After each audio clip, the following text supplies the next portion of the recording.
Fellow tennis nerds, today I'm talking to a distinguished guest, Christopher Clarey. He's been on the podcast before. That was 2 years ago when he had published The Master, a brilliant book about Roger Federer. This time he's back to discuss another book. It's not called The Master, it's called The Warrior, and it's about Rafael Nadal. He is a best-selling author and long-time writer for the New York Times. Not anymore. He has his Substacks that you should subscribe to. It's a great newsletter where you get a lot of information about tennis. He's an excellent writer. But first of all, how are you today, Chris? Hey, it's great to see you again. I'm doing fine. I'm in San Diego. Just played a little tennis this morning. Oh, nice.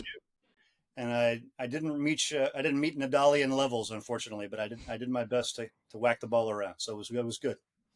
I think Nadal is one of the most inspirational tennis players and athletes maybe of all time. And I get that feeling when I read your book. Like it brings me back. I mean, it's obviously exceptionally well written, but it kind of brings me back to kind of strong nostalgic emotions of like how tennis used to be. Not saying it's a bad product today.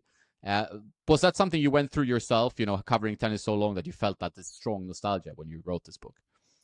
Yeah, I mean, we have this recency bias, don't we? I mean, we end up having all these emotions in the present time, and we sort of remember last season and the season before.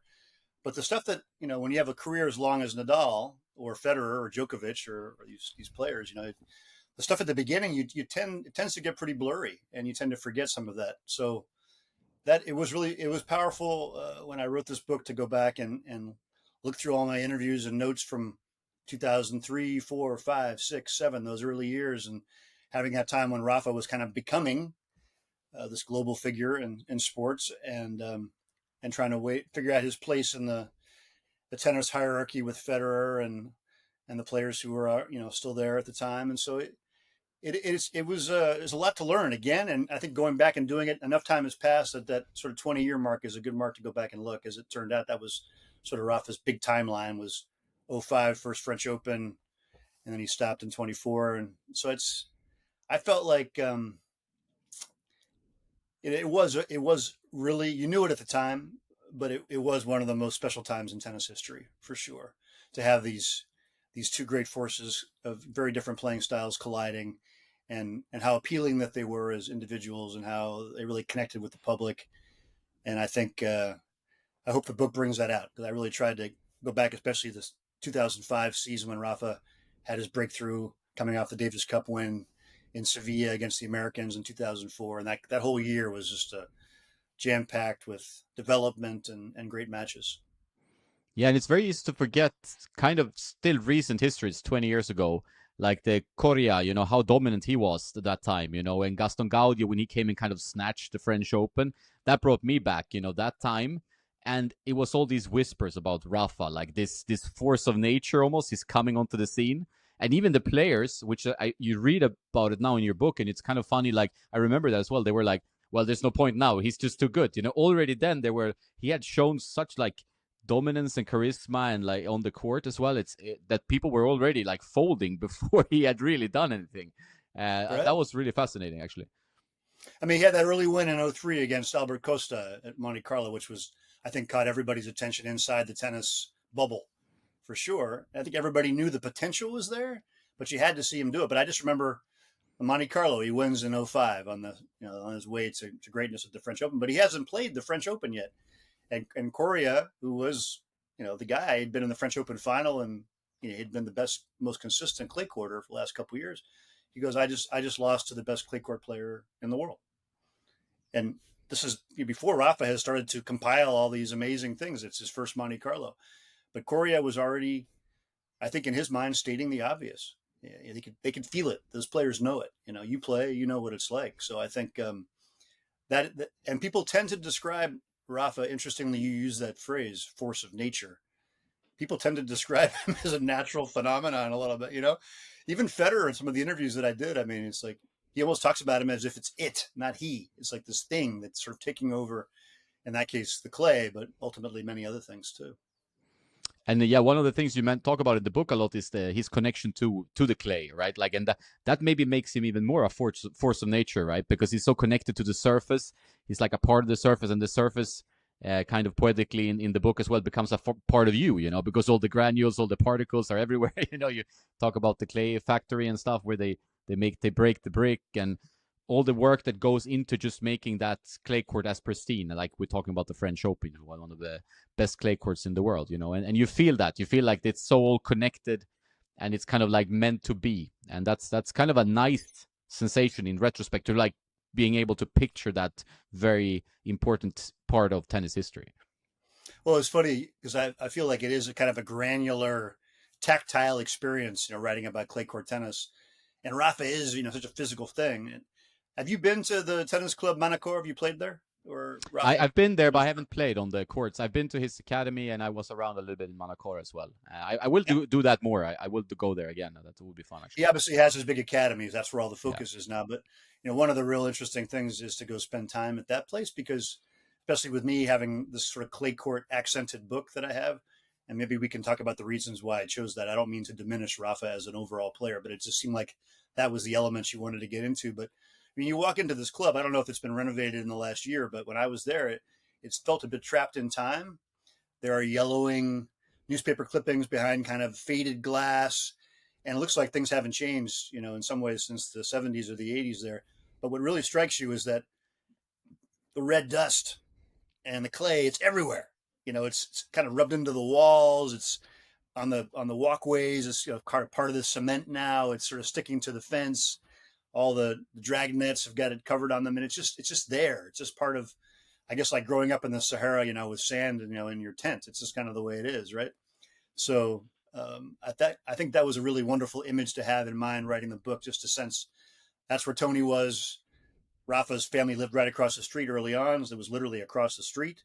Could walk over there, and this clay courts that were going to change the history of tennis really was right across the street, kind of like Djokovic with the hard courts across from the family pizzeria in Kapaunic and Jelena Gencic. It just happens to be there, very close, very accessible. But that clay, yeah, I almost wish we could have found a way to have like some kind of sandpaper instead of pages in the book. yeah, The cover is great because I'll just show you the cover, yeah. Do it. but you got the designers did a great job because they kind of put the clay inside the letters, and I think you can sort of feel the way it gets into everything, from the cover, which was neat. Yeah, it looks great. It looks great. Yeah, it was. I think the photographer is Antoine Couvercel. I don't know if you know his Yep. work. Yeah, I know him. He's a Yeah. wonderful, wonderful photographer, and he, like me, and maybe like you, I don't know. Maybe I got the chance to meet Rafa very young, and Antoine as well. Antoine went on a photo shoot to Manacor in 2004 when Rafa had just won the Davis Cup with Spain, and took pictures in his room, and those are in the book, and it was just a special window into. Obviously, that's not going to be happening later on in Rafa's career, but it was a moment. And so Antoine was a great choice to be the photographer for this cover and for this book. Yeah, he has taken some iconic photos. Very impressive stuff.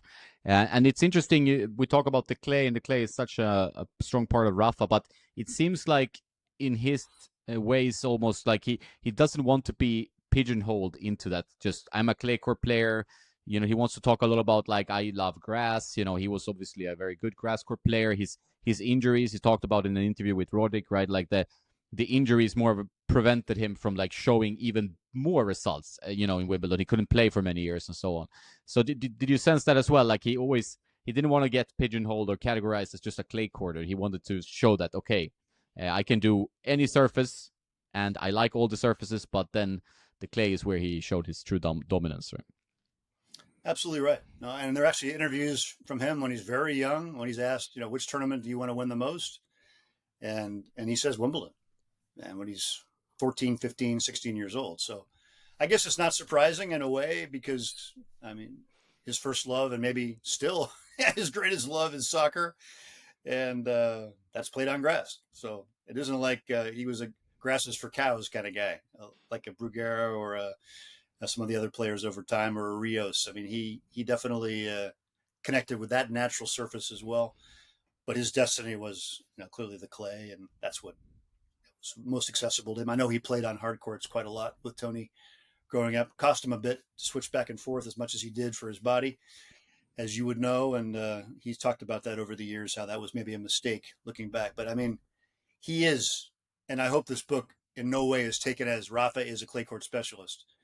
he was a fantastic all-time champion who happened to be a clay court specialist. I mean, he was his own record, and I think this really is important to remember. Is he won 22 majors, 14 of them were the French Opens, but 8 of them were other surfaces, and he won each of the other ones at least twice. So 8 majors. You know who's in that same category? Maybe you know. Do you know Yeah, anybody on that has 8? but he did beat like Edberg, Agassi, and these guys, right? Right, but eight majors. You know, is Lendl. Yeah, Lendl, yeah. That's how many he won total.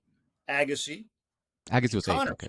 And Connors. Connors didn't play the Aussie Open much, No. but nonetheless, Agassi, Lendl, Connors won 8. So Rafa, without clay, won 8. So the guy is a Hall of Famer, even if he never put foot on clay. Yeah, it's insane. So you add the clay on, and it becomes something just extraordinary. And 8 is one more than McEnroe. So I mean, you just can't forget the guy was an all-court champion. It was very important to Rafa, I think, and also to Rafa's team and people like Benito Perez Barbadillo, his publicist who worked at the ATP.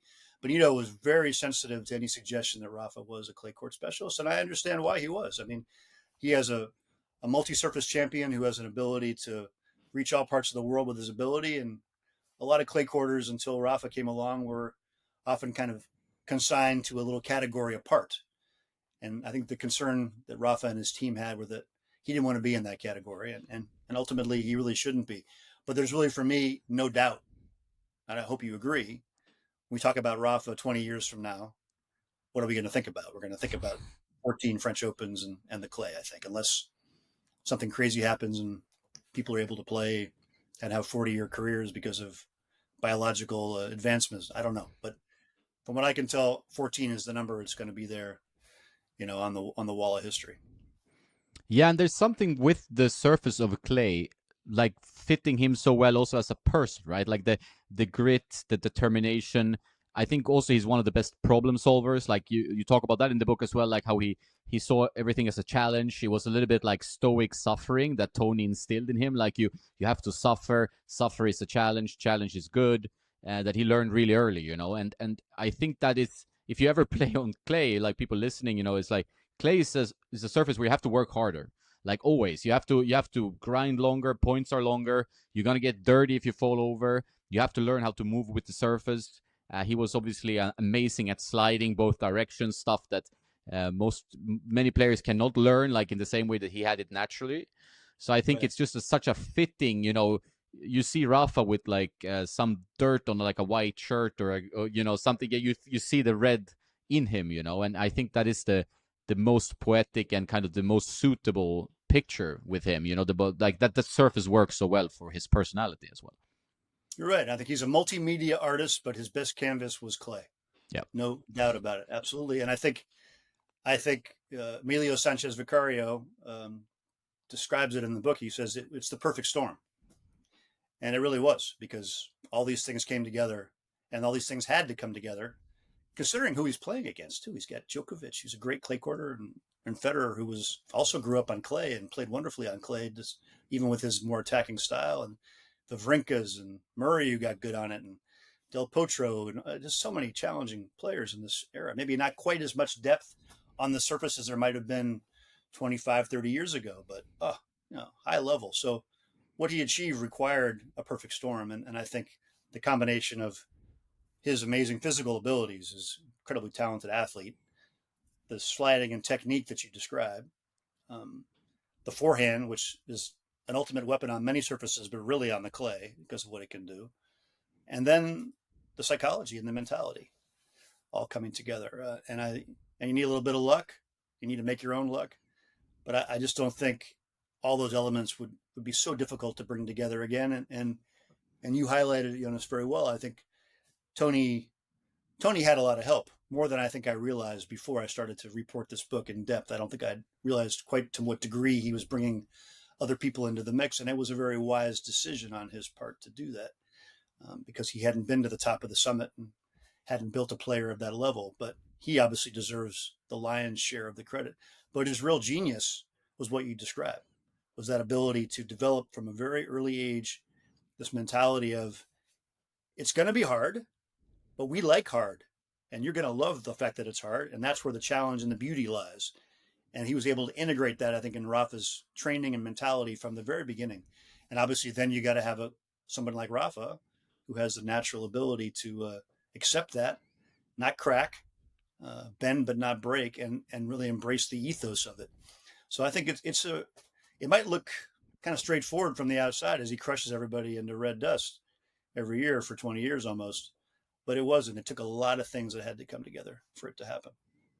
Yeah, and many injury scares and stuff. Like I remember talking about Rafa as like the guy who was gonna, blow out his career really early. I mean, I think most people did. He had these huge foot issues very early on, as you talk about in the book as well. And like he always had this kind of relationship with injuries, in his body aching and breaking, and you heard a lot about that. But he was such a gritty fighter. And that's also something you think about, like how many slams could he have won with being healthy and so on. But it doesn't really matter. You can always discuss in retrospect. But how important part of his career do you think, like the injury talk and the foot and all this stuff, was in Rafa's legacy? Yeah, I think it was to some degree a double-edged sword. I do think for sure he would have certainly been better off not having chronic foot issues and all the knee pain that he had. I mean, you can do. I've seen diagrams of Rafa's injuries at the end of his career, and it's like they're arrows pointing to every part of the body, right, with a little bubble up there saying injured here. And so for sure, his style of play and the fact that the foot happens so early with the Muller Weiss, and that creates all kinds of knock-on effects in your body as you compensate, which of course is part of the reason why the knees and other things started to suffer so much. That's all downside for sure.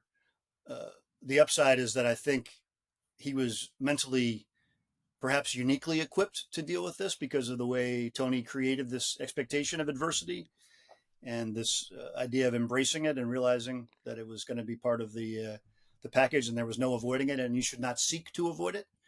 That's part of it. And the other upside, I think, is that, and he's talked about this with me and many others over the years, Rafa, is that when he got the diagnosis of Muller Weiss, he was 19, 20 years old. And the doctor, initially told him, hey, there's a chance you won't be able to play at a high level. It's just the way it is. This is an unusual situation. You have this degradation in your bone in your foot. I mean, it's not going to bother you for living daily life and hanging out on the beach and in Porto Cristo and all that. But to go, change direction and romp around the courts of the world, probably not. So you hear that, and that's brutal. We shouldn't underestimate it. And I don't think at the time when we were covering him that it was really all that clear in real time what degree this had happened and what degree the problem was. And so I think we ended up maybe underplaying it a little bit at the time. Clearly, since then, not the case. But what that does create is this sense of seize the day. I don't know how long I'm going to be able to play. I don't know how long my foot's going to hold up. I don't know how long I'm going to be able to perform at something close to my max level. So I'm not letting any opportunities go. I think Rafa had that mentality anyway from having watched him very young, but it only accentuated it and made him more, I think, in the moment and grab it because I don't know how long I'll have it. That's a very good point. And how you have interviewed Rafa many times over the years, right? And is there anything Yep. that stood out to you early about him as a person, And what was your kind of first thoughts when you started meeting him, you started seeing him on tour, and he started performing as early as he did? That's a great question. I mean, I first saw him physically uh, was at Wimbledon on the outside courts there behind center court in front of the Ivy. He was all white and he was playing an early round match. And I met Tony that day too. This is 2003. It was his first major. He had played the boys tournament the year before and had gone pretty deep. But he just, watching from a distance, was like just this physical force and just power and movement. I was like, who is this unknown 25, 26-year-old? And then you got up close and it was like the chubby Rafa cheeks and a little bit of acne and just sort of, he looked not fully formed. The body was, there was still a little bit of baby fat, but it was just a powerful thing. And he was just this very kind of amazing mix of just intensely competitive, but positive energy. A lot of intense competitors in tennis history, as we know, at least the ones who exteriorize, are often very negative. Or there's like I'm going to crush you kind of feeling to it. There's like a almost animosity to it. Rafa was just this exuberance to compete. He wasn't smiling, but his body language and all his sort of his urgency to it was a very positive, almost overwhelming sort of thing. So that was the impression visually. And then we talked to him that day later on, And it was pretty clipped, pretty teen, not moody, but it was respectful. And at those days, my Spanish was probably at its peak. Back then, I had lived in Sevilla for 7 or 8 years. Wonderful place. My Spanish never got as good as it should have gotten during that time, but it got to a decent level. So I could definitely talk to Rafa and the Spanish players in Spanish. And that's what the interviews were done. And that was a huge advantage because to understand Rafa in the early years, especially, he didn't have much English, and it was really hard to get a feeling for him. But I was really struck by he had a lot of presence and a kind of an innate sort of dignity about him, I would say, even then, even as a teenager at 17, 18. And also I think he's got a good sense of humor, which doesn't really come through in English as much, comes through more in Spanish. But I really interviewed him a lot in those first 5, 6 years of his career and got a good chance to know him. And I always felt like it was a real dialogue. It wasn't quite as conversational as you might have with a more mature athlete, but there was a lot of give and take, and he was curious, and I think he was really trying to figure out a way to transplant the code of Mallorca, Manacor, this sort of small town. Who do you trust? Who's a person who's viable and trustworthy? And that was very important to the Nadal family and to Rafa to figure that out from a young age. I think that was why he kind of got himself oriented. So he was creating connections, and a lot of the connections that he has in his team and also, in the media world and other people around him, they ended up being very, very long-term connections, which I guess should not be surprising for somebody from that community where, deeply anchored in the place, deeply rooted, and you want to have these sort of deep relationships where you have the mutual trust. So all that was palpable at that time, and I'm just so glad that I happened to be able to be at a good level of Spanish then when I could really talk to him and understand him at that stage. Yeah, it's definitely a difference with Rafa, especially in the early days. Like being in Spain myself as well. Like Sevilla, by the way, is an amazing city. And Rafa being so eloquent and quite like intellectual in Spanish, but then obviously early on he was a bit 2 dimensional in English, and I think that sometimes hurt him, and the humor didn't go through. While now he's pretty good at he's well versed in English. He can joke in English. I mean, usually the humor is the one thing that doesn't come out when it's not your first Right. No, language, I right? Like agree. that's But it's still a little bit clipped. It's not quite Rafa in yeah, English. I don't know if you exactly. agree. I 100% agree. It never has gotten there, and I think he still struggles with some of the syntax, and it's still work for him to speak in English. Definitely, better than his French, but I think that's exactly right. I think in Spanish there is a natural eloquence to Rafa and a natural wisdom that comes through. I think he's sort of viewed as sort of cute, sort of in English a little bit. Oh, that's a cute little comment that he made, or Yeah. whatever else. It's the way he expresses himself. It's sort of, but in Spanish, it's not that.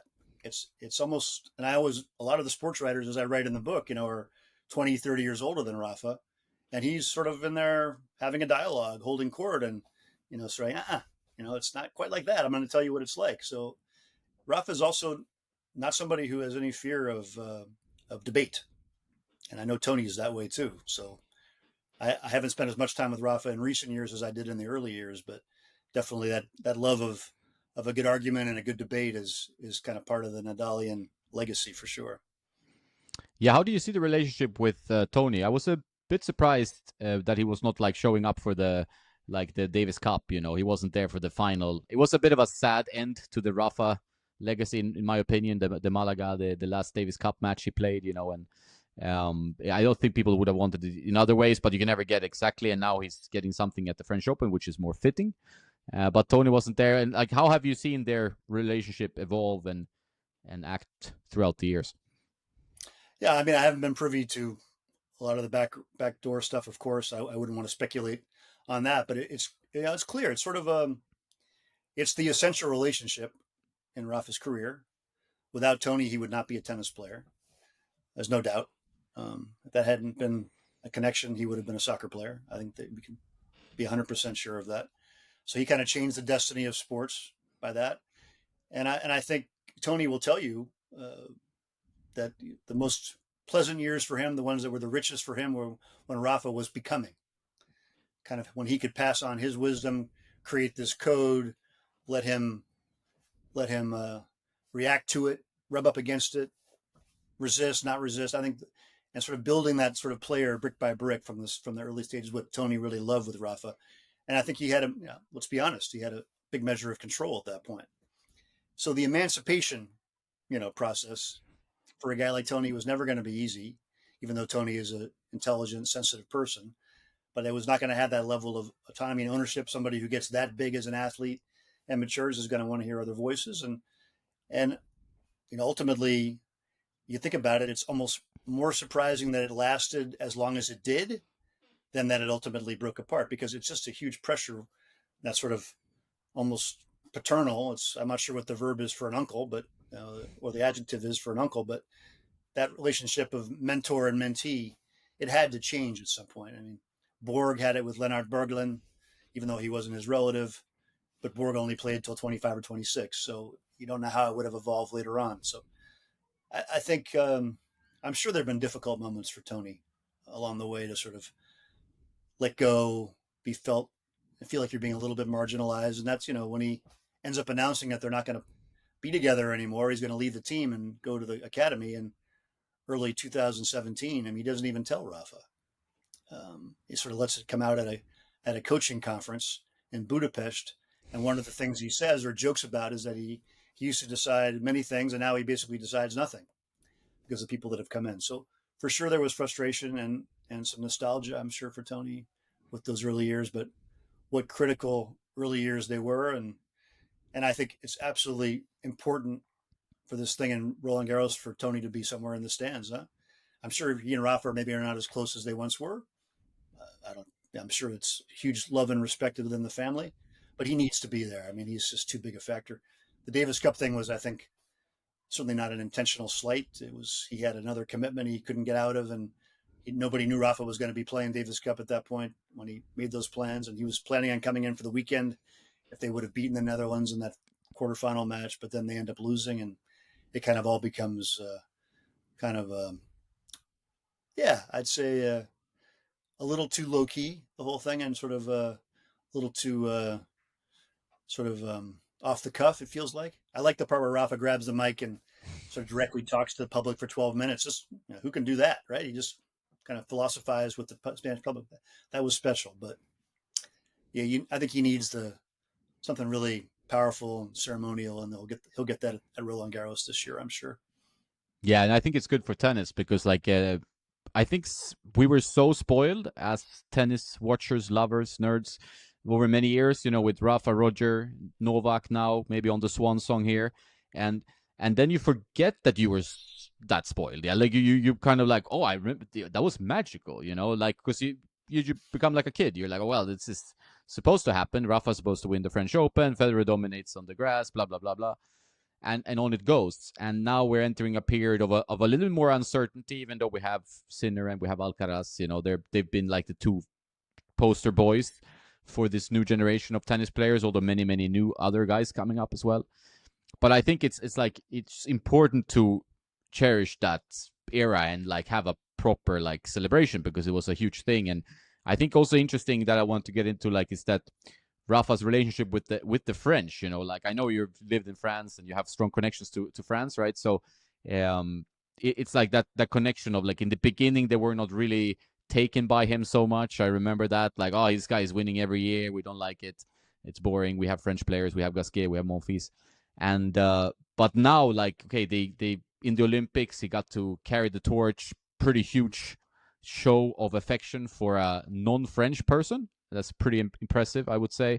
And now they're doing the proper send-off kind of thing. And it seems like this relationship has gone from like, okay, we're not sure about this guy, to like complete adoration of even someone non-French. Yeah, it's beautifully said. I mean, it's been quite a journey. And I think it's, obviously the most important journey is Rafa with the Spanish and the people there. And obviously Spain has its own divisions and own issues, and it's not always easy to unify in a world of Barca and Real Madrid and all those sorts of things. I mean, not an easy place to have a national sort of hero like that, but he did transcend all those borders a lot of the time, a few exceptions, despite being a passionate Real Madrid supporter. But in France, it was a complex thing. And my wife's French.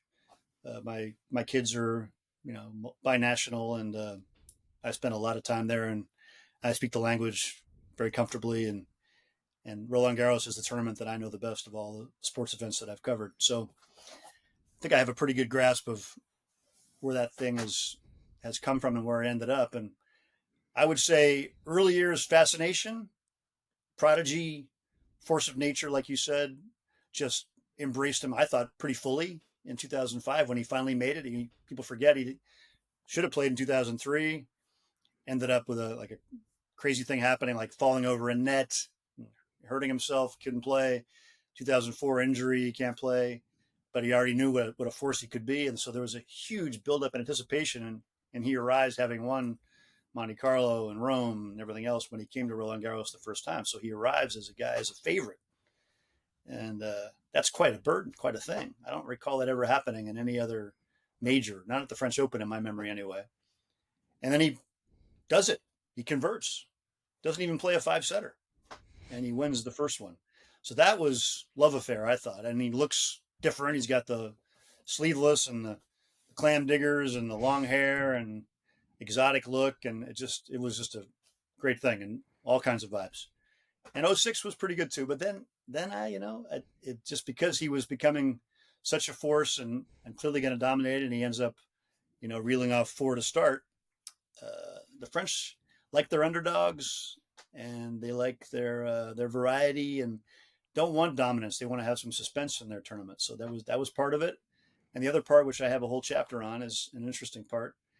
Maybe comes out a bit more later. Was, let's face it, the issue of doping and a lot of the allegations and concerns that were out there about not just Rafa, obviously, but so many athletes in this era coming off of, think about France and what they experienced with Lance Armstrong and the Tour. There's so much skepticism and so many cycling scandals and track and field scandals and everything. So we've all experienced it as sports fans, sports nerds. So Rafa, never been any proof of anything like that, but there was certainly lots of speculation because of the climate in which he arrived. And when you dominate to that degree and you look so strong and robust and physical, there's going to be people that question that. And I think that, it would be unfair to not mention that, because I think it was part of the reason why Rafa struggled in the French public's eyes a bit to get his due. And there were satirical cartoons with him with syringes and all kinds of stuff. So a lot to deal with for him. And ultimately, he went to court to fight the French minister who talked about one of his long absences being linked to a positive test, and he's absolutely not true, and ended up winning the case. So in all my reporting, I've never found any evidence of anything. So, but it did play a role in how the French public viewed him, and it took time for them to come to, I think, a place of peace with him. And Rafa was pretty consistent with the French public all along, but it has been really moving. And I think if you know the whole story, quite interesting and a little surprising to see to what degree the French have embraced him as, all right, you just can't get rid of him. We might as well just learn to accept it, and ultimately not just accept, but really, really embrace it. And the Olympics was a great example of that, and getting the honor of the torch and passing, getting it from Zidane of all people. So it was very symbolic. And I think a true reflection.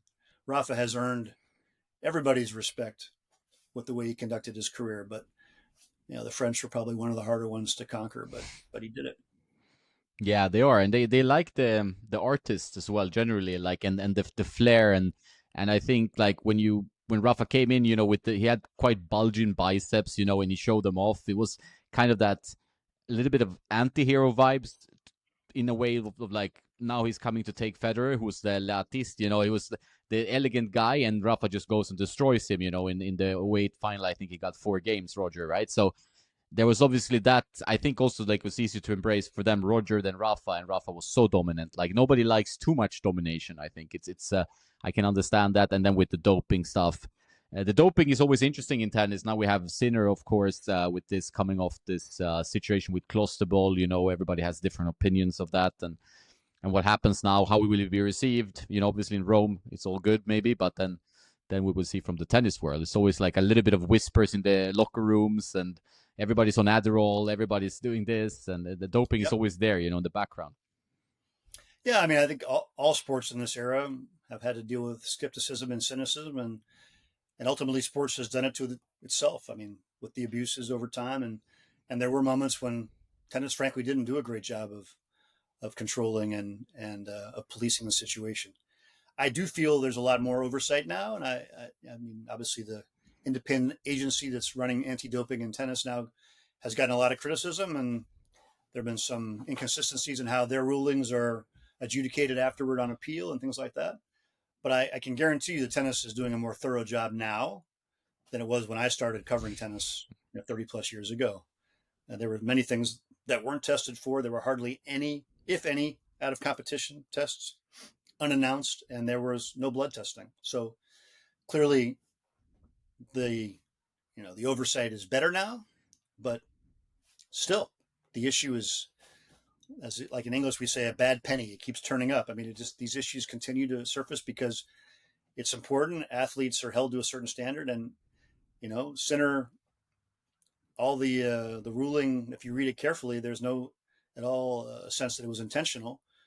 But you need rules and you need guidelines, and so if you start to allow people to blame their entourages for what happens and use that as their reason not to be punished, then you have to be able to have oversight over the entourage, and the athlete ultimately should be responsible for what goes in their body. And I guess that's where we've come to, and I think that's the best and fairest place to be.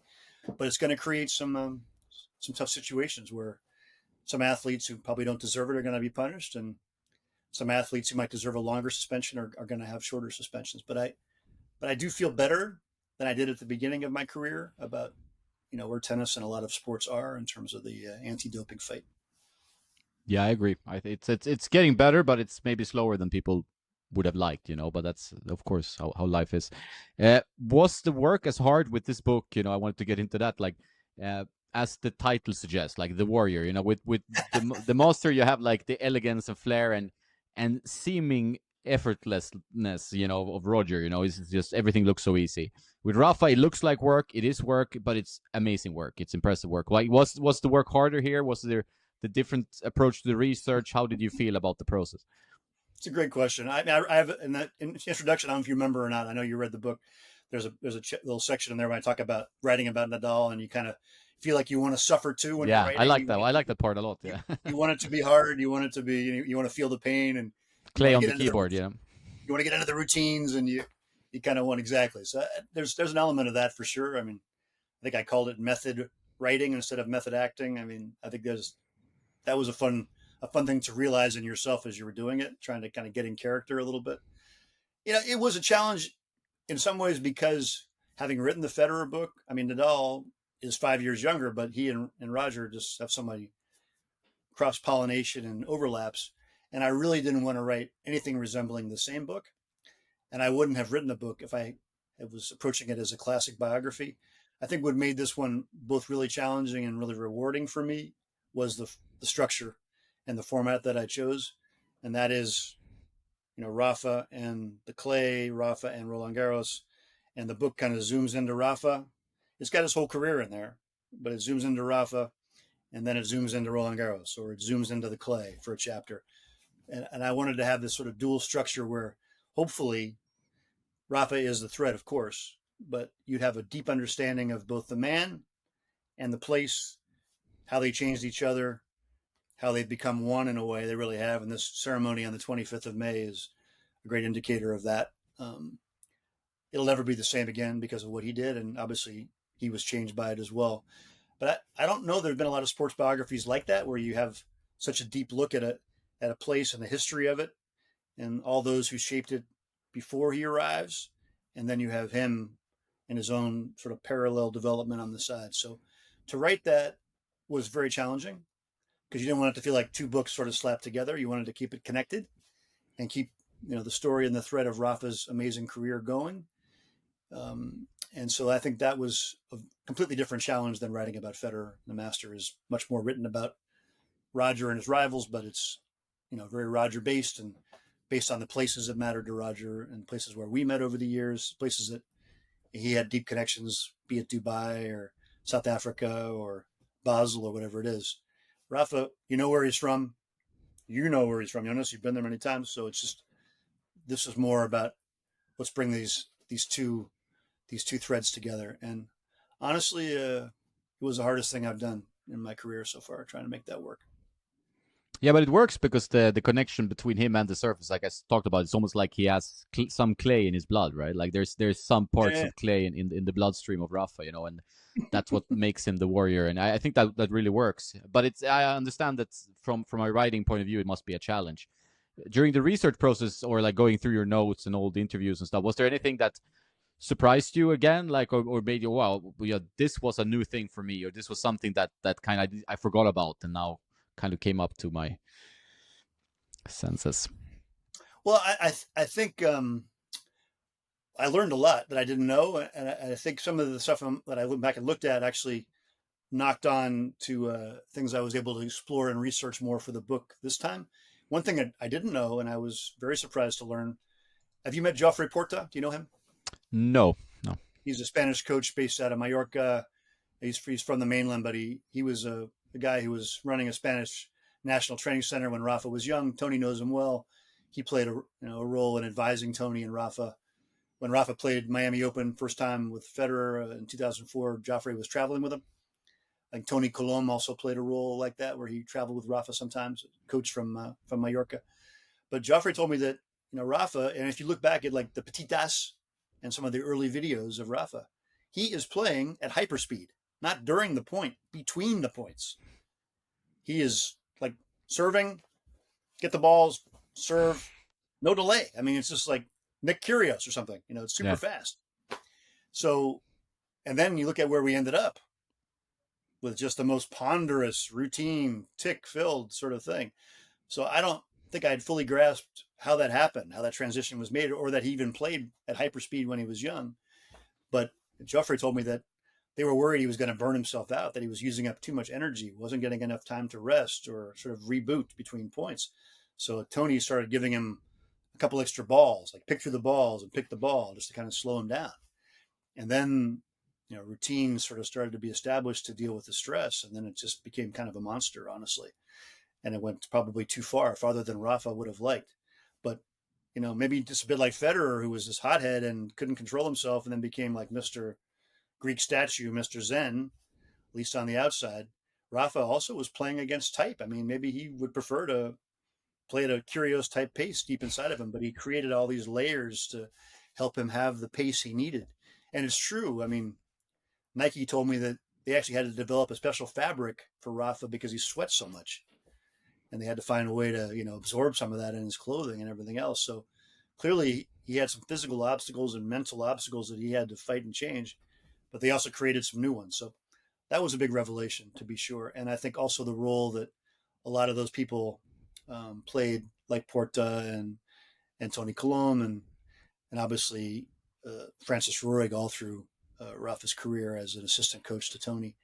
Just how important all those people that were really in the shadows were to the overall success and contributing to Tony's ability to kind of mastermind, but take a champion from age 3 or 4 to the top of the game. And they obviously had won over 10, 11 Grand Slam singles titles by the time they separated, if not more, by 2017. So it's an amazing achievement, but it kind of took a village. So those were some of the things that I learned along the way. Yeah, there's so many things about Rafa that makes him an icon in the game, and the ticks is one thing. Like the people will remember, I think, for always. Like the water bottles is one of those like most common like joking memes you see on Instagram and stuff. People using the water bottles, they pulling the pants out of their ass, and they adjusting their sweat with the banana. They're all these things that came out of kind of like nowhere. You're thinking, but tennis is a sport where a lot of nervous energy are being expelled, and I think Rafa has loads of energy. You see it when he eats. When you're sitting next to him and he eats like a plate of pasta. This guy eats pasta like it's gonna run out. It's like, he Yeah, can he's eat a force quite. of nature, not just on a tennis court, right? This guy Yeah, has like a lot of energy. You feel it, and I think maybe that's part of the when you're close to Rafa, you're talking to him or something. He has a lot of charisma, like a lot of, but also a lot of energy in the room. You feel the room like fills up with some energy. It's like the force of nature again. And I, yeah, I and think that's you think it's because it's Nadal, right? So it's Nadal, but I don't think it's just that. I think no. it's something about just the presence, the way he carries himself, and even when he was very young, before he became Rafa, you could feel that when he walked in. There's a innate dignity to it, like a poise and a gravitas there, and And there is that sort of dynamism and energy and life force in him for sure. And it's interesting. I think he might even have been judged hyperactive as a youth. Yep. And Federer is the same. Federer was very hyperactive. I mean, Yep. he couldn't look you in the eye, supposedly, from his coaches because he was so keyed up to get out and just hit and compete and use up all that life force. And ultimately, these guys lasted as long as they did, maybe because there was so much energy at the core, you know? And I Yeah, think that's an it's, interesting take actually. Like all that energy, and maybe you need that as to become like a supreme athlete on the highest level. Like you need that kind of energy, you know. And with Rafa, I find it funny. Like if you're next to him, he's not super tall. He's like 185, right? 1 meter 85 yeah, centimeters, and and you can be next to Del Potro, who's super tall, but Rafa almost feels bigger. Like he feels like he's a giant. You know, there's something about him. And I'm not saying like, oh, wow, it's Rafa. It's just something, you know. So I find that quite interesting.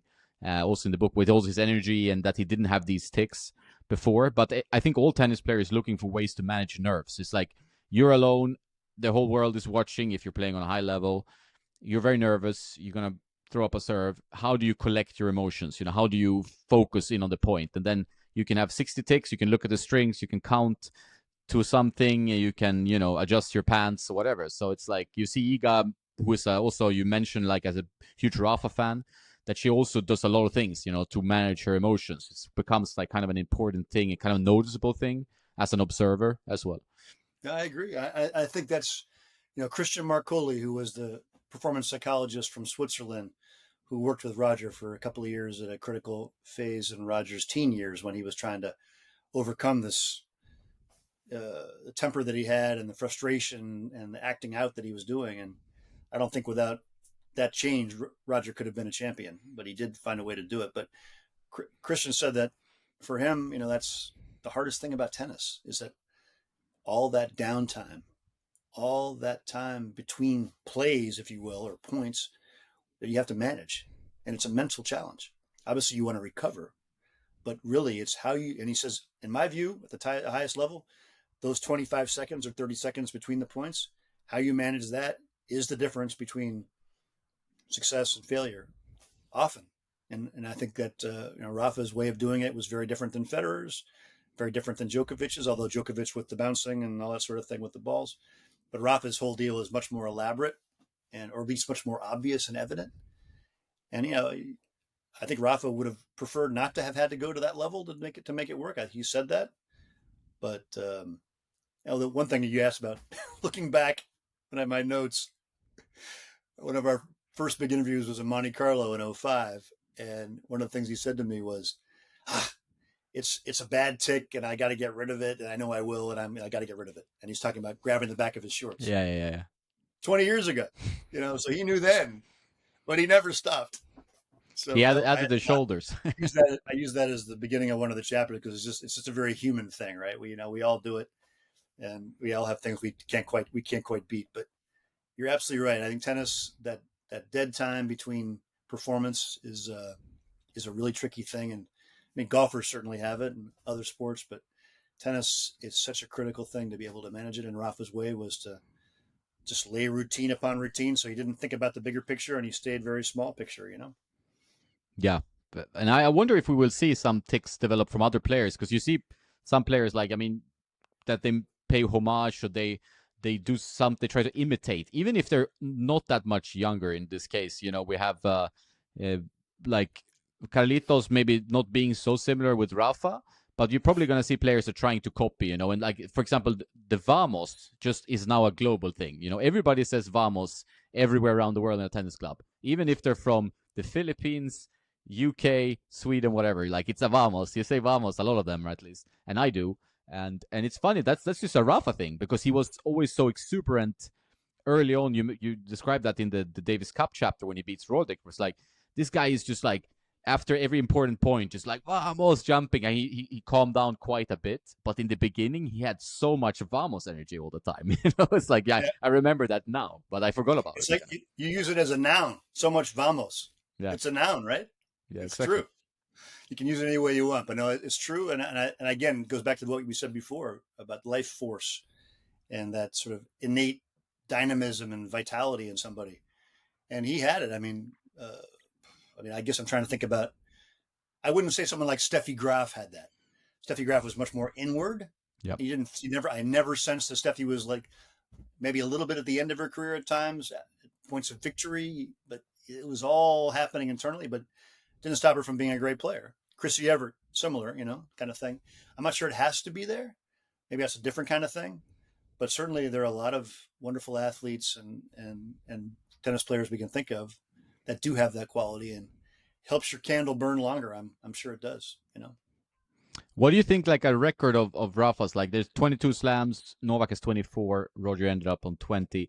What do you think that puts in the heads of guys like Alcaraz and Sinner, for example, if you use those two? Like, do you think that becomes like a mountain that they like keen to climb and it helps, or do you think it's too much of a mountain and it kind of shoots them down a little bit and they're like, well, I'm never going to reach 20, so I'm not going to work as hard. I mean, obviously they're working very hard, but it may be something in their mental sphere that is always there because these three giants did all this amazing achievements. That's a wonderful question, and I think it's going to be an ongoing study, if you will, of these guys' psychology. Did you hear Carlos's comments in Monte Carlo and Barcelona this year about Rafa? Yeah. He talks about the fact that he was almost again describing a natural phenomenon a little bit, and he knows Rafa now. They're connected, and Rafa's definitely a supporter of his, and I think that's great for Carlos. But I think Carlos could really feel the weight of Nadal's achievements this year in a new way, and he talked about that very openly. I thought that was fascinating, and he after losing in Barcelona, and he talked about just you have to live this and experience this from the inside to understand just what Rafa did achieve. And I'm looking at those numbers now and I'm looking at what he achieved. And I can tell you, it just seems almost impossible, almost unthinkable when you're the one trying to do this now. And he's, of course, 21, 22 years old, could be just starting out on his path. You hope the body holds up and all that. But I think for sure it's, I don't know, the Egyptians who came after the guys who built the pyramids. You're kind of looking up going, wow, okay. Good luck. That's going to take a lot of work to get all those stones up from, down the Nile all the way up. It's a big thing. And I think it's probably a lot healthier for all these guys coming up not to look too much at the top of the mountain and maybe look at the base camps a bit more along the way, because Yeah. it can seem like an impossible feat. And I guess in some ways, maybe takes a little bit of the pressure off because people know how outstanding and astounding these things are. So I'm not sure any of us expect Alcaraz to hit 14 French Opens or Sinner to get to 24 Grand Slams. But, the bar has moved to a unexpected and extremely lofty place. So as they do things in their career, inevitably there will be comparisons and it's going to be hard to stack up. And I think they in their bones know that. And I think, or at least Carlos is realizing that. And that's got to be tough at some point to accept that. Yeah, and people are hard with their expectations. Like, I mean, tennis is not getting less competitive; it's getting, I would say, more competitive every year. More and more talents are popping up from all kinds, all over the world. And we grew up kind of in that sense with Rafa just being expected to just vacuum the whole clay court season. He was just like, okay, he wins Monte Carlo, then he wins Madrid, then he wins Rome, and we didn't think about it. It's completely insane that one person does that. Like, plays so many matches on clay and just wins every match. And then in Carlito's case, obviously, it was what you referred to is like, well, why? Oh, now you won Barcelona, so now you will win this and this and this, and that's not feasible, And those kind of expectations on a 20-year-old guy, he has already won 4 slams, which is already super amazing. But it's funny how quickly we're like, okay, now that's the next Rafa, then we have another Rafa, and then it's not like that how it works. Right. Especially because they seem to have passed the torch a little bit, last couple of seasons. I will never forget Indian Wells, back when Carlos was just emerging and Rafa was having a great season.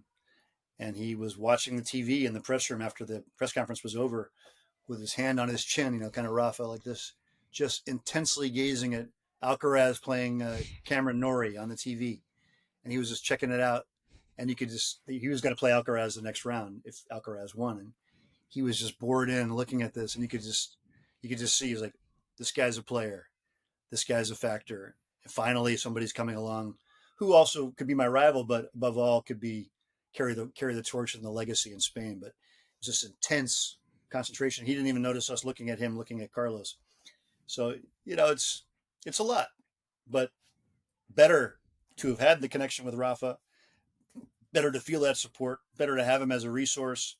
And also, Rafa's going to be going, the Spanish media will be going to Rafa for the next 20, 30 years, asking him for comments on every player who arrives. Good to have Rafa on your side and your team and pulling for you, because he does understand the pressures in a unique way that are on a Spanish tennis player. Yeah, exactly. That's a good point. He's going to be there as a little bit of a role model, I think. And I wanted to get into the French Open quickly, right? Like you have a strong connection and love for this tournament. It's one of the four slams, of course, and it's an icon in the calendar. How do you think it has developed over the last, let's say, the years you've covered it, like you 30 years, the last 10 years at least? Oh, I mean, it's unrecognizable to me, Jonas. It's incredible changes physically. I mean, they've all changed Yeah. tremendously over the years. Wimbledon still sort of feels like they've kind of kept the brand, if you will. It's sort of they've obviously built up around and everything else. Center court's 100 years old, but the roof changes many things, and the Aussie Open, U.S. Open are all in different places now, and they just keep growing. But the French Open transformation has been radical, and they haven't moved, but just almost hardly anything left from when I started. When I started 30 years ago, almost every building, every structure has been changed pretty much completely. And I remember being with Gilles Jourdain, who was the man who was managing the great construction project that created the new Chatrier Court and all the new grounds and everything else. Huge project. And Gilles has been at Roland Garros for 40 years. And I was sitting with him in Chatrier and looking down at the court, and he's like pointing to the center court clay, and he goes, "At least we still have that. We have that. That was very important to keep that rectangle in the same place, so that Lacoste and Barotra and Cochet and the Musketeers, their sweat went down into that clay, down into the rocks. So at least they have that one connection. That's about all they had left. Everything else is neoclassical, changed, and I can't say it's not impressive, because it is.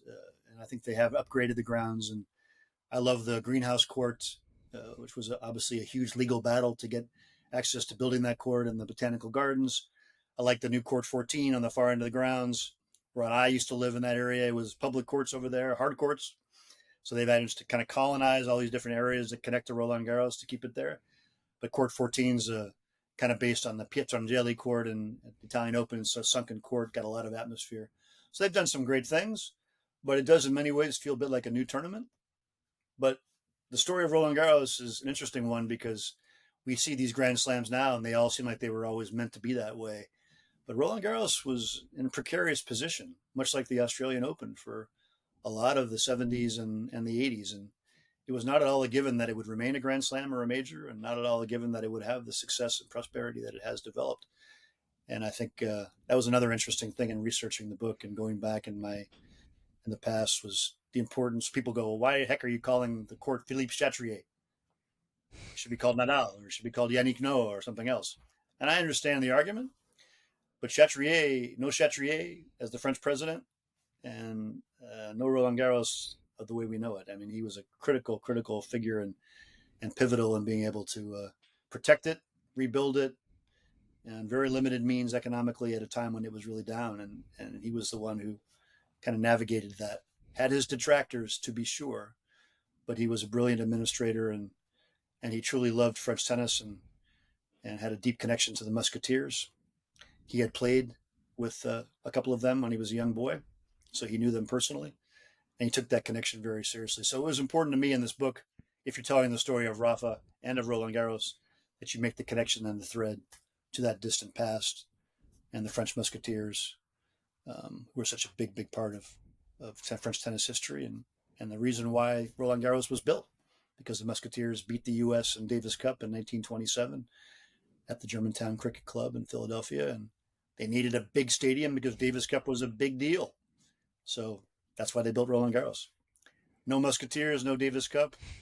They would have had a bigger tournament, to be sure, but probably not Roland Garros. That ground would have been sold to somebody else and moved in a different place, and it probably wouldn't have happened the way that it happened. So the connections are interesting. So what Rafa, the house that Rafa ultimately became part owner of, the story of the house is a fascinating one, and I really love digging into all that. Honestly, it was my favorite part of the research, and going back and reading from Arthur Kessler, the great writer, about being interned at Roland Garros during World War II, the beginning of the conflict when they were rounding up suspected communists before the Germans invaded and put barbed wire around Roland Garros and turned it into a camp. And the posters of the Musketeers and the matches were still up on the walls, and here they are, basically captives in this place. So it's had a lot of different iterations over the decades, and the history is quite a fascinating one.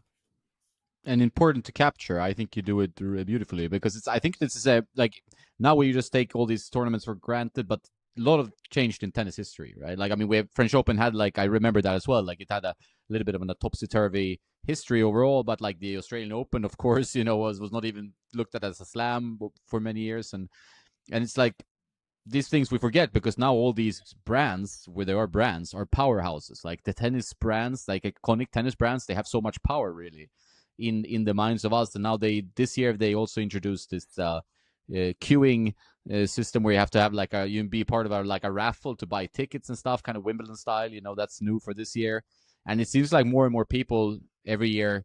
I've gone like it seems like there's more and more people at the French Open. Like any sporting event, really, it feels like it's good, but it's also for spectators, it's good to be expectant of there's going to be a lot of people there. Yeah, I always describe the experience of going to Roland Garros as like it's like the Paris metro at rush hour a lot of the time. You're better off. Used to be in the early days, you'd be good to go bounce from court to court and kind of snack and see a little bit of outside court here and developing youngster here. It's just so hard to get around. And they've always done this. They say, oh, well, we're going to expand it and then there'll be more room. Well, what happens?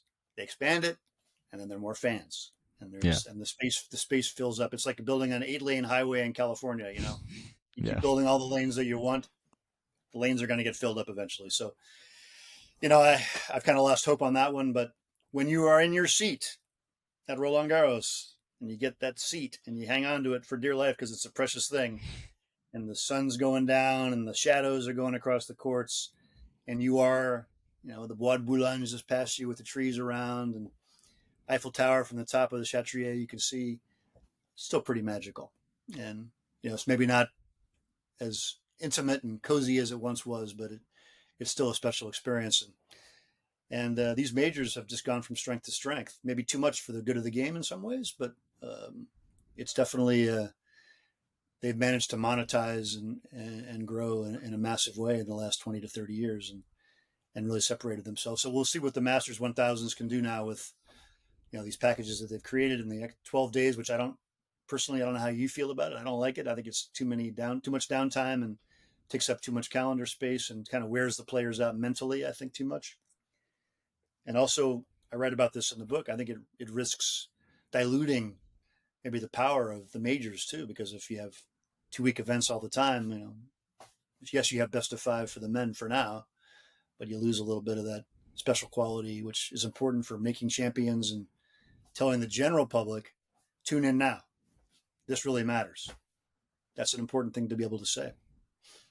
Yeah, we have 4 world championships, as I see it, in tennis a year. Like in football, there's every 4 years. We have 4 every 1 year, every year. And I don't think the calendar needs more tennis, right? Like I mean, most players would agree, I would say. Like adding these days to the Masters, I talk to quite a lot of players, when I'm around the tournament, like, what do you think about this? And I haven't heard one player say anything good about it. It's like it's just, it puts a lot of strain on them as well, because if you lose early, I talked to an American player, like high ranking, and he said, like, oh, if I lose first round, like what do I do? How does my calendar look like? Am I hanging around paying my hotel for the coaches, paying my own hotel? Because obviously as soon as you're out of the tournament, all the hospitality from the tournament is gone.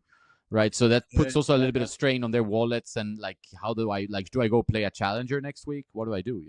So there's been a lot of that. You can see like Indian Wells, the challengers that have been created in that's a much longer standing circuit. Obviously, Indian Wells, Miami with those 2-week events, which may not be the best use of everybody's time either, but there have been a lot of challengers that have sprouted up to kind of fill those gaps. Is that ideal?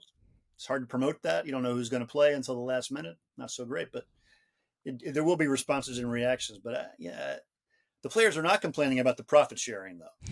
Probably there are no complaints about that. No, they are getting bigger checks, and the Masters 1000s are anteed up for that. So it isn't like they're just having this imposed on them with no rewards. But I think it's too much. Personally, I agree with you. I agree. So now we have a French Open coming up. I'm going for a bit. You're going to be there as well.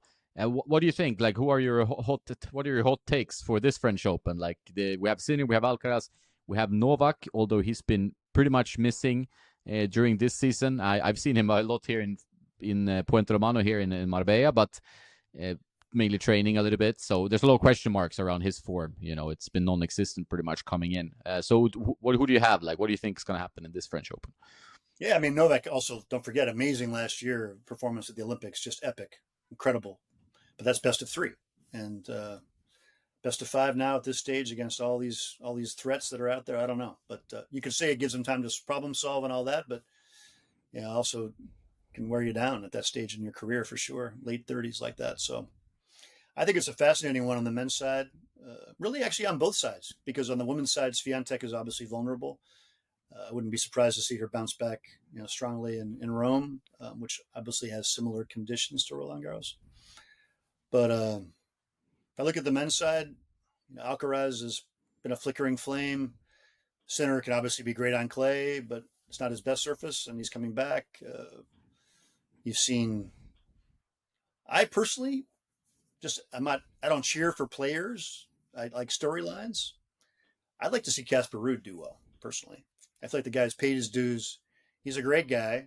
Spent a lot of time interviewing him, early in his career, and I think he really understands the clay. And Madrid isn't the best transition to Roland Garros. I know he won there, and it's not the best comparison. But in a year when the guys who were logically going to win might be a bit down, and Casper has been down and out, but now kind of rising again. Maybe Casper's curve can meet at the right one. So I think he'll do well. Zverev, obviously, if Sinner and Alcaraz are down, Zverev in pure clay court ability and clay court game should be the guy who's able to pull it off and finally win his major. But he's had an unusual, unsettling sort of campaign as well. So there's really no, in my mind, obvious clear favorite. If they all play their best on clay, I think Alcaraz wins. Personally, I think he's just got that extra special connection to the surface, and he can create and has the shape on his shots and all those things. But I don't think he's there. So you wonder. I don't see a Draper doing it. I think it's just too much of a physical ask for him. I think he's going to burn out. Can't take that yet, but he's a factor. Menchik, I don't think is perfect on clay yet, but he's maybe our U.S. Open is a different situation. But so I kind of look at Ruud, Zverev, Sinner, Alcaraz as those. I think it comes out of those four, personally. What do you think? Yeah, those are good picks. I think now Ruud has really showed, like, I mean, he's obviously a very good clay court player. Like, he has his game for the clay courts. He's like a Yep. slightly taller David Ferrer, I usually say, but he has a little bit more weapons maybe. But yeah, he's made for the surface. He loves it. He doesn't like the grass. He's one of those that thinks it's for cows, I think. so he focuses heavily now on French Open, and I predicted like Zverev might be his time now earlier in the season, but this kind of like he fell off a cliff a little bit, so it's now very difficult. So as you said, this is extremely open. Like Carlitos has also been up and down, like really tough to see any kind of steadiness. It's like a little bit all over the place. Sinner is a question mark because of his late entry here. He might be super fresh. He looks a bit more built up, so maybe it's good or bad. We will see. So I'd yeah, say team B, you got Holger Rune, and and then you have Musetti, who both had strong years so far on the clay and are great clay court players. So those guys could maybe sneak in if things fall their way, But Holger looked really good, obviously, yep.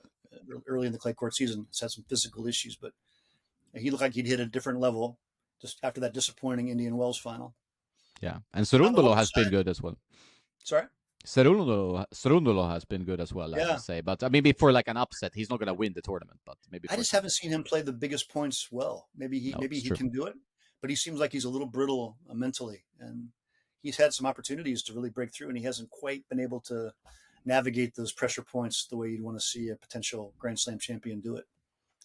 Women's side, yeah, I guess I feel like Sabalenka's paid all the dues this year. Yeah. She's still pretty hungry, you can feel, because she's had some disappointments in big matches. It's not like she's been cruising at all. She's had a lot of frustration, but her level's high. Her level's Yep. very high. And I think the style of play that she plays, she's become a lot more secure in her game now. We'll get the free points still. I mean, she's not a big favorite in my mind, but I do think she deserves at this stage to be a slight favorite. And if I had to pick anybody, I would pick her. But it is an interesting one with a player like Coco Gauff has hit some high points, but then sort of old demons come back. Yeah, someone like Ostapenko's had a couple of runs, but that's more the indoor without the errors. Swiatek clearly has the best game for clay. And then you have someone like a Diana Schneider who's coming up, who's destroying some opponents on clay. I met her very early in her career. Russian, is trained all over the place. Interesting person. Played at NC State in the U.S. college game for a season. She told me she just loves the clay. That's always been her best surface, even though she's had good results as a junior on other things and early in her career. But she loves the clay, and I think that embrace of the surface with her weapons factor Andreeva as well, who's with Schneider in that generation and has had an amazing year. Yeah, I wouldn't be surprised to see Andreeva win it. So it's a good year. But if I had to pick anybody, I think I'd pick Sabalenka. That would be my pick as well. I mean, I know like Paulini, she can have an amazing period on clay, but it's very like uneven, So Sabalenka, she will always be there. She's there. Like Swiatek seems a little bit too up and down now, like with her results and like her mental health maybe seems a little bit on and off. I don't know. I mean, I don't know her personally, but it doesn't look like someone you would put money on, like, to put it like that, Coco Gauff maybe, but Sabalenka feels like the safest bet, and that's my feeling, but the men's is even more open in my opinion. I think Sabalenka is quite semi-strong in my head, but the men's, that's a tough one. That I don't really know. We like it like that. We like it like that. As I wrote the other day, I think I told somebody else this too. I like the fact that tennis has surprises, but I don't want parity. No, don't give me parity. True. That's true. No parity. And that's the beauty of the Big Three era, wasn't it? Maybe it was a little bit too much unparity in that era, but we had these rotating rivalries playing off each other and so many big matches to look forward to on a routine basis. And that was such a special thing about that. Yeah. Yeah, so the final question really is about that. So we have three GOATs, let's say. Well, you can argue about that all day long on the internet if you want. But what's next for you? I mean, you have your Substack that's going well. You're writing there. You're covering tennis as usual. You're now out to publish this one. You're publishing tour marketing for the book and so on. Is the next book going to be Novak Djokovic? And what would be a title for that book in that case? Yeah, that is the question. I'm asking myself too. All I know is I think it's a logical thing to think about doing, obviously. And I'm not going to tell you the title because I'd kind of like to save it just in case. Yeah, I know. We talked about it last time, But do you have one in mind? Let me know yours, and I'll tell you if you're on the right track. The what? The what? Yeah, no, what would you put? The blank. What do you put? Yeah, I was thinking about that. I was like, the first word that came into my head was the mechanic. I don't know why. It doesn't make any sense at all. But but like something, it's more that the one thing that stands out about Novak is his way to battle adversity. Like we talked about Rafa, so we're getting back to that. Like Rafa was so good at positive like reinforcement of the difficulty of competition, right? So he was so good at being like, I love competing, vamos, vamos, vamos all day. While Novak is like, he kind of seems to take a little bit more of a, I take your negative energy and I put it in my furnace and I make fire. Like this, that's like he really burns for that negative energy. But it would be tough to find a word because he's obviously the guy that can do it all. On the tennis court, he's like the AI tennis player. Like you cannot beat him. He goes this way. But it's tough to find one word. I would say like one adjective to describe his game. Yeah. Well, I'll tell you, honestly, I have one in mind, and if I end up doing the project, I will let you know early in the process. I guarantee you. But I think the key thing for me is, like I said, I didn't want to repeat the Federer book and the Rafa book, and I wouldn't want to repeat the Federer and the Rafa book with the Djokovic book. I got to find an idea that really carries me if I'm going to do it, because let's face it, I mean, these things, you wake up thinking about them, you go to sleep thinking about them, you spend a year or two of it with it in your head and your life after already having covered these guys for 20 years. And it's been a great ride for all of us on the outside looking in to be able to be part of this. But I know from experience now that you live these things pretty fully when you're in the creative process. So you need the good structure and the good idea that's going to carry you forward. And there's a lot of Novak in the Master, and as you read the book, there's a great deal of Novak in the Warrior, and there needs to be, because he's obviously a big part of Federer's story and Nadal's story. And and he's a fascinating character. He really is. He's got so much to him, as I'm sure you know. So it would be a rich thing, but not quite yet. See how it goes. Yeah, and also he needs probably to have some, like, I mean, retirement plans. He's going to retire at some point. But I saw a post on Instagram, which might be usually lying, but it said like, oh, he wants to continue until the 2028 Olympics, which by the current state of affairs seems unrealistic. Like that he would want to keep playing. But then these guys are they are something different than human, right? So you don't know really, but it does sound like a long stretch to wait that long. As Paul Anacone said, I mean, they're not going to be necessarily winning week to week anymore, but you can never count anybody that No, great out in a given week, as Novak proved at the Olympics last year. And don't forget he beat Alcaraz in the Australian Open just a couple of months ago. So this is true. You can never count them out. It wasn't Carlitos' best match by any means, but he did it. So Novak has much better tennis in him still. It's like he fell off a cliff, but he has to access it. And will he be happy only accessing it every once in a while? I don't know. And also there's a force of nature aspect to it as well, as when the younger guys hit new levels and new heights, can you go with them or not? Maybe not. So, Federer would have won quite a lot of French Opens if not for Rafa Nadal outlying and arriving and being something that nobody'd seen before. I have one more final question. I realized. So, what's your feeling now around? Let's say these three are now retired. I mean, Novak's still around. We'll never count them out. What is your feeling around professional tennis, like right now, from now onwards, 10 years? What's your personal feeling? Is it like, are you very positive, or are you a bit negative? Everything is fine here in this forum, but what's your feeling? Well, tennis has been a source of joy and frustration for me as a reporter for so long, because it's not a maximizing, self-actualizing thing. They have had a lot of internal tensions that have hurt the sport and continue to, and you can see the lawsuits that are happening now, and the infighting and the rivalries between the slams and the Masters 1000s and the ATP, and Davis Cup isn't what it should be, but it still takes up the calendar. So there's a whole lot of lost energy, and I think Andrea Gaudenzi works for the ATP, but he said it very well. I mean, tennis is not punching at the right weight. It should be punching more than it is for what value that it brings and the stars that it creates. So that's not a good thing. And then you have, in my country, I don't know about Sweden or other parts of the world, but us, we have pickleball that's arriving and maybe not taking up a lot of the space in terms of TV and stars, but a huge amount of the recreational space and the court space and everything else. So I don't think tennis is invulnerable at all, and I think ultimately the issue of format will come into play, and whether best of five is really what is the best thing for the sport going forward on the men's side. Much as I love it, or maybe we'll go to a first week best of three at the majors, second week best of five. I think it's a beautiful thing, but I don't know. I hardly know anybody who watches any full best of five tennis matches, and even the finals. People kind of come in and out, so it may be an antiquated format, sadly, in some ways. So that's a big issue. But I think the ultimately most important thing is the characters and the play. And for me, Alcaraz is unbelievably watchable. You can't take your eyes off the television screen when he's playing and he's having a good day or even a bad day. He's just a spectacular talent. So he's the key to the castle for me. I think he's the one that they can build, even though he may not be the best player in the world.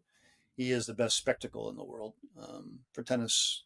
He can make the easy shot look hard and also the hard shot look easy. So you can't manufacture that. It just is. And so he's a precious thing.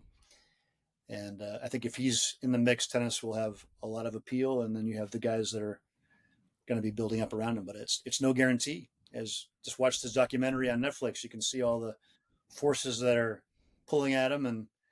And Carlos has a sweetness to him and a kind of gregariousness to him that could be draining. And he plays at a very extreme level. And so his body will be subject to injury. You just know it will. So I just hope they can keep him intact and energized, because he's great for the game. I 100% agree. I think that's a great note to end on. We're both Carlitos fans, as many are. When I travel around, I was in Rotterdam earlier, and you go to the practice courts. Where do all the people end up? The Carlitos practice court is packed, like all Roger days or Rafa days. So we might be in good hands. Hopefully, fingers crossed. Thanks a lot, Hey, Chris. I took about real more quick time though, than I real should. quick. Yeah, Last question for you. Last time yeah, we did this, I asked you a question at the end. I yeah, want to for ask sure. you one more. There is the theory that no babolats, no modern technology, no Rafa. What do you say to that? That is a With the good racket theory. master. That's like a good Or the question. strings too. The strings. Yeah. I think no string, no Rafa for sure. I mean, although you had Bruguera, he played with amazing spin. I think that was also in your book a bit. You know, it's like you could play with a roll spin, you can get the pace, right? So with Rafa's ball and the way he played, you know, I mean, Rafa might make it work. On a tangent note, I would love a tournament, just a fun tournament. You put 10 players, top 10 guys, and they have to switch rackets every match. So the other guy has to give him, they switch rackets every match. Mm. And back in those days, it would have been fascinating to watch Federer hand his 90 square inch old school Wilson Pro staff to Rafa, and Rafa give his very powerful, very spin oriented pure arrow or arrow pro drive as it was then to Roger. What would have happened? Like that would have been a spectacle, even if it's just a tiebreak to 10, which would have been tiebreak 10's format kind of. So yeah, maybe not. It's hard to say. I mean, like his mentor and coach Carlos Moya, he used a soft drive, like a version of the pure drive with insane specifications, all the weight in the handle, super light, but the weight, like you couldn't balance the racket on your finger, just falls off. So it's like the racket is such a strong part of the person, so it's kind of tough to think like that. But I think Rafa will find a way. He's a force of nature. So let's end on that Mm. note. But the racket is important in his history. Now that's a good place to finish. Yeah, I would say that's amazing. Good question, man. Yeah, I really enjoyed it. Can talk tennis with you for hours. Of course, it's a passion we both have, and best of luck with the book. We'll publish a review on Tennis Nerd later on when it's out. And what, yeah, very more important information is when is the book out to be able to purchase or pre-order? So it's out May 13th in North America, in English, Canada, and the US, and Australia as well. And it's out May 15th in the UK, and it's coming out in a bunch of languages in May as well. In German, it's coming out in Polish. It's coming out, I think, in Hungarian as well at that time. And then there are other editions. Spanish is also coming out, I think, quite quickly. And then you have other editions in French and other languages coming later. But the big push is May 13th and May 15th, and you'll be able to order it in English then. And the audio book's coming out as well, fully narrated that week as well. So you'll be able to pick up the audio book. Are you narrating the audiobook? I was told I was welcome to try, and it's just a much harder job than we imagined. Talking to you for an hour and a half, I guess, is all pure pleasure, but having to narrate a book as long as that one, they say people often lose their voices and lose their will to live after a while. So I'm leaving it to the professionals. Yeah, I always thought that interesting. Like the audio book part, because you like when you're talking for a long time, of course you're getting tired, and you have to phrase the right sentences the right way, and it's writing a book is one thing, reading a book is out loud is another thing. And then a lot of authors I've talked to, they really like stay away from narration, right? They're like it's horrible. But then I kind of like listening to books from the author. But then if the author has an annoying voice, then it's better to have a professional voice actor actually do it. So Yeah. it's an interesting topic. They said it would take about 8 to 10 days to narrate a book of that length. That's a lot of time too, on task in the studio. But And yeah, you get all I tired. can say is if people aren't tired of my voice by now, and they probably are, I do once in a while, I'll do some narration on my Substack, and I do narrate some of my articles because I do enjoy it. And I grew up, learning poems in school back when people did that, and narrating stuff like that. So, and reading aloud in school. So I've always thought that was a cool thing. All right, thanks, Chris. Best of luck, and we keep in touch. I hope to see you in Paris if you're there. I hope I'm there on the 25th as well. It's going to be pretty packed if they do the Rafa thing on the 25th. But I might see you around. I hope to go to maybe Paris twice because I have some brands I work with there, so it'll be cool. Well, you know how to reach me, and I thank you very much for your great questions and your forum here. And I wish the best to all tennis nerds. And go out and buy his book for sure. Thanks, guys. Thank you so much, Jonas. Thank you.